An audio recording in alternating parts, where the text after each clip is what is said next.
Espero estén todos súper bien.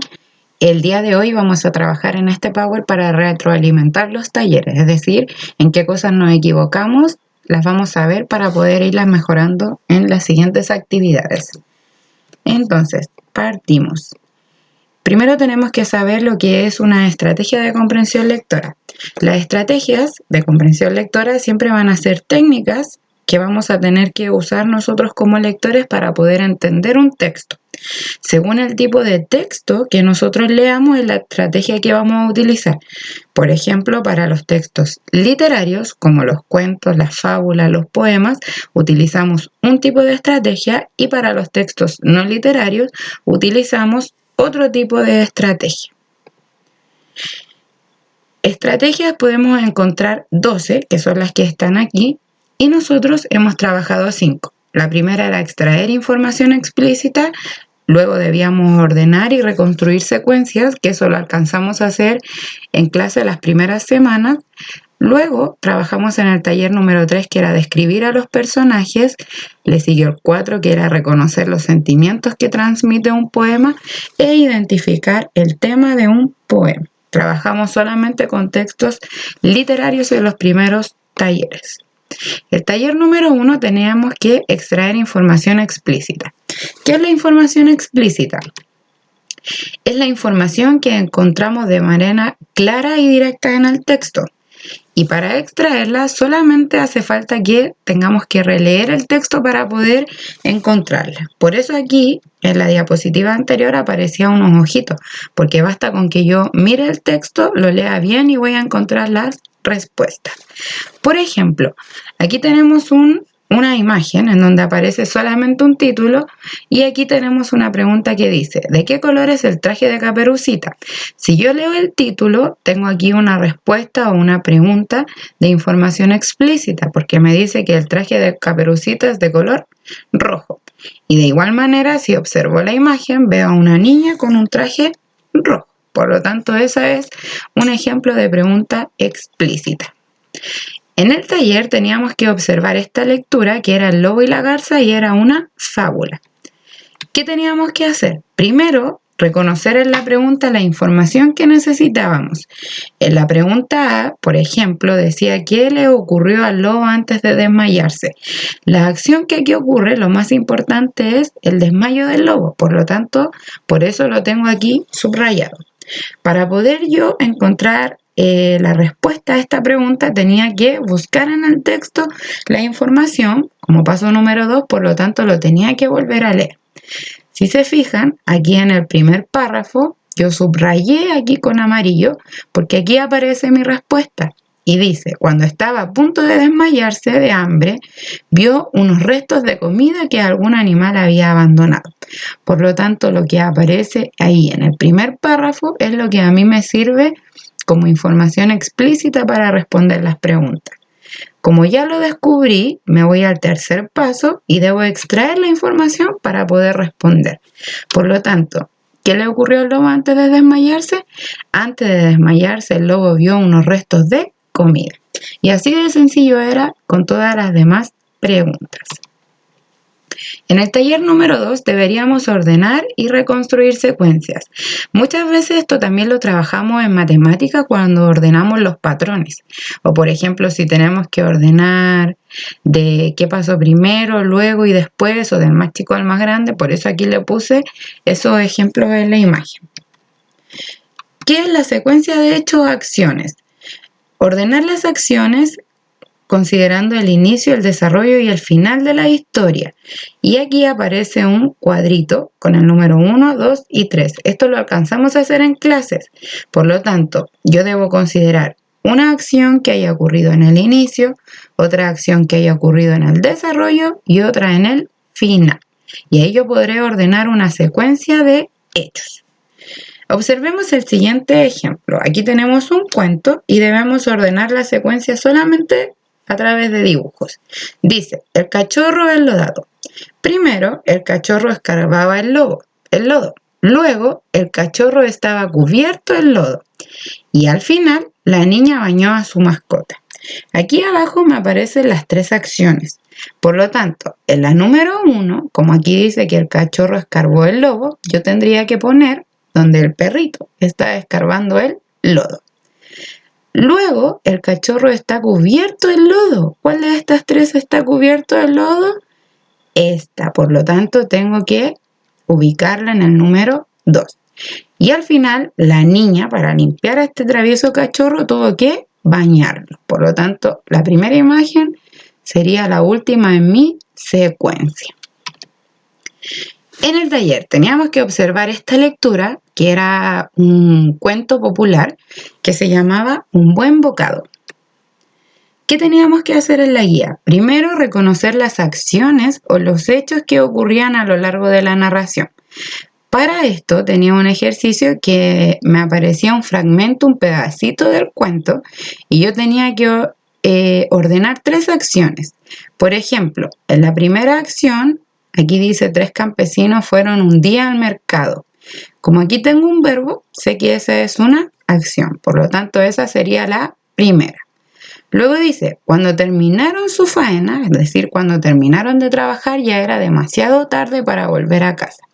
Como aquí tengo ese verbo, terminar, me encuentro con otra acción, por lo tanto esa sería la segunda. Entonces se dirigieron a la posada, fueron a una posada y esa sería la tercera acción. Luego, como ya había reconocido las acciones, tenía que identificar lo que sucedía luego, lo que sucedía primero, luego y al final. Por lo tanto, ahí tenía que unir con una flechita. Yo aquí solamente dejé lo que ocurría luego, es decir, lo que ocurría en el desarrollo, como ejemplo, ¿ya? Porque todavía hay algunos compañeritos que no han terminado las guías, por lo tanto, por eso solamente ponemos un ejemplo. Y finalmente teníamos que ordenar las acciones, enumerando del 1 al 5. Lo primero que pasó es que los 3 campesinos fueron a vender sus productos. Luego, los campesinos fueron a una posada. Siguiente, los campesinos deciden hacer un trato para que uno de ellos se comiera el pan al desayuno. Le seguía que los campesinos se despertaron y comentaron sus sueños, y por último el campesino astuto le confesó a sus amigos que se había comido el pequeño trozo de pan. Si ustedes se fijan, algunas de las acciones que estaban aquí también aparecían en el primer ejercicio de la guía, por lo tanto voy pasito a pasito. En el taller número 3 teníamos que describir a los personajes. ¿Para qué sirven las descripciones de los personajes? Me sirve para que me indique cómo son los personajes, cómo se comportan y cómo actúan. Por ejemplo, aquí yo tengo a este Pinocho. Todos sabemos que Pinocho es un muñeco de madera. ¿Cómo es Pinocho? Es de madera. ¿Y cómo se comporta? Diciendo muchas mentiras, ¿cierto? Por lo tanto, es un mentirosito. Eso sería una descripción muy fácil de este personaje tan famoso. Tenemos 2 tipos de descripciones. Primero están las físicas, las que yo puedo ver, por eso aquí me aparecen unos ojitos y nos van a indicar cómo es o cómo vemos al personaje. Por ejemplo, cómo es su cabello, de qué color es su cabello, si es largo, si es corto, qué ropa viste, pueden ser sus colores o si tiene choro, tiene polera, tiene jeans, tiene un buzo, etcétera, y su tamaño, si el personaje es alto, si es bajo como un minion, etcétera. Y por otro lado tenemos las descripciones psicológicas. Estas nos van a señalar lo que sienten, por eso aquí aparece un corazoncito, lo que sienten los personajes y también lo que piensan. Como por ejemplo, si son temerosos, si son simpáticos, son alegres, etc. Observemos el siguiente ejemplo. Aquí tenemos a un personaje muy famoso que casi todos conocen, que es el hombre araña, ¿cierto? Tenemos que describirlo físicamente. ¿Cómo vemos al hombre araña? Tiene un traje de color azul con rojo y telas de arañas negras, ¿cierto? Es alto y tiene ojos blancos con negro. Eso es lo que yo puedo ver de este personaje. Y la descripción de su carácter, es decir, lo que él siente y piensa, es que es justiciero, porque le gusta hacer justicia en la ciudad en que él vive. Es muy fuerte para combatir y también es solidario, porque siempre está ayudando a las personas. En el taller teníamos que observar esta lectura que era un mito, que se llamaba Dédalo e Ícaro. ¿Qué teníamos que hacer en la guía? Primero, reconocer a qué personajes teníamos. Aquí están los nombres de los personajes, solamente tenía que encerrarlos, como dice ahí la instrucción. Luego, tenía que identificar sus características físicas. Por lo tanto, en azul marcaba las características de Dédalo y en rojo marcaba las características de Ícaro. A continuación, podíamos determinar los rastros psicológicos, ¿cierto? Que también estaban ahí. Y finalmente teníamos que describir a los personajes. Por ejemplo, Dédalo era un anciano, era muy inteligente, trabajador y muy prudente. Y esto lo pude hacer con la misma información que saqué de aquí y con el nombre de acá. En el taller número 4 teníamos que reconocer los sentimientos que transmitían los poemas. Por eso aquí hay muchos emojis, porque los emojis siempre nos ayudan con los sentimientos. ¿Qué son los sentimientos del poema? Son los estados de ánimo que podemos encontrar en los versos, como por ejemplo, vamos a encontrar poemas de alegría, poemas de tristeza, de enojo, etc. Y nuevamente aparecen aquí los emojis. Por ejemplo, leamos el siguiente poema y reconozcamos su sentimiento. Dice, como soy un niño, me gusta jugar bajo el sol, hacer 1000 preguntas, explorar cada rincón, descubrir en primavera el color de cada flor. Obviamente que si un niño está jugando y está haciendo 1000 preguntas y también está explorando un lugar nuevo, va a estar muy contento de poder jugar, explorar y de hacer preguntas para poder aprender. Por lo tanto, este sentimiento sería un sentimiento de alegría, como salen ahí en los emojis. En el taller teníamos estos dos poemas. El primero era que llueva y el segundo se ha caído una estrella. ¿Qué teníamos que hacer en la guía? Primero teníamos que determinar de qué hablaba el poema. Para eso me preguntaban de qué hablaba el poema que llueva. Y como nosotros habíamos leído el poema, mi respuesta sería de alegría que provoca la lluvia en el hablante del poema. ¿Quién está en la cueva? Porque aquí dice que llueva y llueva, que baje el sol, que baje el agua del cielo, que deje el aire muy limpio y que empape todo el suelo, que no deje de llover día y noche, noche y día, que se bañen los gorriones y que el labrador sonría, que el agua siga cayendo y que lo haga sin prisa, para que se lave todo, incluida mi camisa, que llueva y llueva, y yo se quita en mi cueva. Ahí sabemos que quien entonaba, quien relata este poema, está en una cueva y está muy feliz de ver la lluvia caer. Luego teníamos que marcar las palabras que se refieren al sentimiento. Por lo tanto, aquí me daban un pedacito, dos estrofas del poema y yo tenía que ir marcando las palabras. Y finalmente determinar qué sentimiento se transmite en el poema. Y dice, ¿qué efecto provoca la sonoridad de cada poema? Marca con una X lo que te parece más adecuado.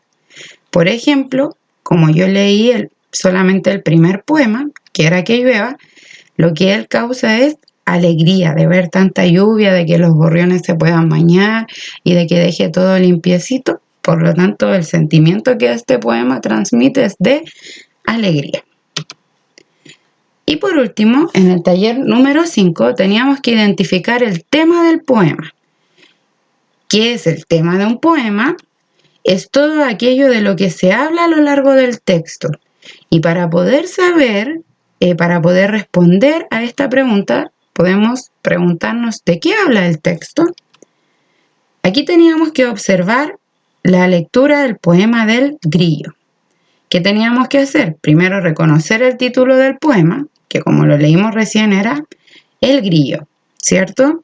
¿Cuántas estrofas tiene el poema? Por lo tanto, las teníamos que contar. Tengo una estrofa, recuerden que una estrofa es un conjunto de versos, 2 estrofas, 3 estrofas, 4 y 5. Por lo tanto, mi respuesta era 5.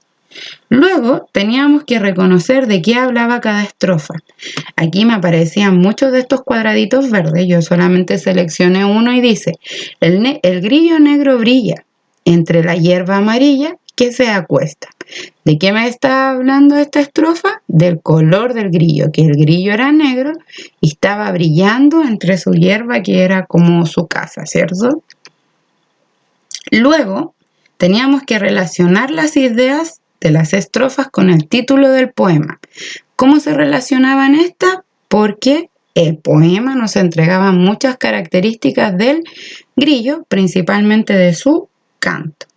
Y por último, reconocer el tema identificando lo que más se nombra a lo largo del poema. ¿Cuál era el tema del poema? De quien más se hablaba en este caso era del grillo, ¿cierto? De su color, de su canto, etc.